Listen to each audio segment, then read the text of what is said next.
நான் உன்னை வீடு பூரா தேடிட்டு இருக்கேன், நீ நடனா இங்க வந்து நின்னுட்டு இருக்க. கொஞ்சம் மனசு சரியில்லை, அதான் இங்க நின்று யோசிச்சுட்டு இருக்கேன். என்னாச்சு? எதை பத்தி யோசிச்சுட்டு இருக்க? சந்தோஷ் மாமாவை பத்தி தான். ஷோ, அவன் ஏதோ அடிச்சாலும் அடிச்சான், அதுல இருந்து எப்ப பார்த்தாலும் அவனை பத்தி யோசிச்சுட்டு இருக்கணுமா? அதை விட்டு தொலை மலர்.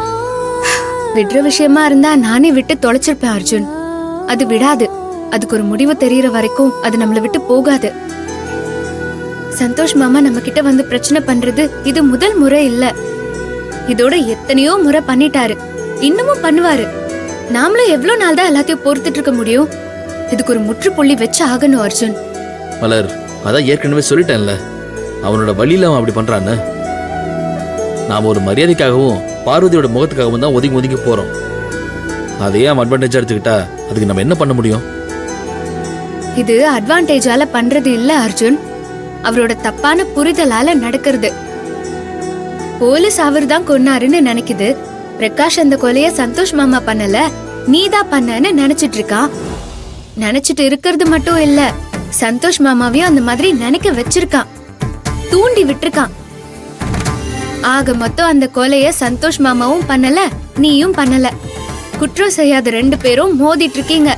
ஆனா குற்றவாளி எங்கேயோ சந்தோஷமா இருக்கான். ஆமா மலர், கரெக்ட் தான். நிக்கிதா சாகும்போது அவ 2 மாசம் கர்ப்பமா இருந்தான்னு ரிப்போர்ட் சொல்லுது. சரி, கர்ப்பம்னா அவளுக்கு ஏதோ ஒரு ரிலேஷன்ஷிப் இருந்திருக்கணும், அதுல ஏதோ ஒரு பிரச்சனை இருந்திருக்கணும். அப்படியே இருந்தா கூட அவளையே நம்ம வீட்டுல வச்சு கொலை பண்ணணும். அதுதான் ஏன் கேள்வியும். நம்ம வீட்டுக்கும் கொலைகாரனுக்கும் என்ன சம்பந்தம் இருக்கு? அது எனக்கு இது சந்தேகம் இருக்கு மலர். அதை பத்தி யோசிச்சு யோசிச்சு யோசிச்சு என் தலை தான் சுத்துது. சரி, நம்மளால முடியல, யாராவது சப்போர்ட்டுக்காச்சும் இருப்பான்னு பார்த்தா அம்மா நமக்கு எதிரா இருக்காங்க. துர்காக்கா நம்மள இந்த வீட்டுல வச்சுக்கவே கூடாதுன்னு கங்கணம் கட்டிட்டு திரியறாங்க. சிவா மந்திரிச்சு விட்ட மாதிரி சுத்திட்டு இருக்கான். நம்ம யாருன்னு போய் கேக்குறது? சரி, அதை விட அர்ஜுன், அம்மா நீ போன வேலை என்னாச்சு? அண்ணாச்சி அட்வான்ஸ் கொடுத்திருக்காரு. சூப்பர் அர்ஜுன். அட்வான்ஸ்னா 1000 2000 ரூபாய் இல்ல, 10,000 ரூபாய் கொடுத்திருக்காரு.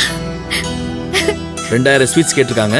அது மட்டும் இல்ல, இனிமே இந்த மாதிரி நிறைய ஆர்டர்ஸ் வரும், அது உங்களால செய்ய முடியுமான்னு கேட்டாரு. நான் நீயும் ஸ்ரீமதி இருக்கிற தைரியத்துல கண்டிப்பா முடியும்னு சொல்லிட்டு வந்துட்டேன். நிச்சயமா குடுக்கலாம் அர்ஜுன். சரி வா, ரொம்ப பனி பெய்யுது, ஏன் இங்க ரொம்ப நேரம் நின்னுட்டு இருக்கோம்? வா.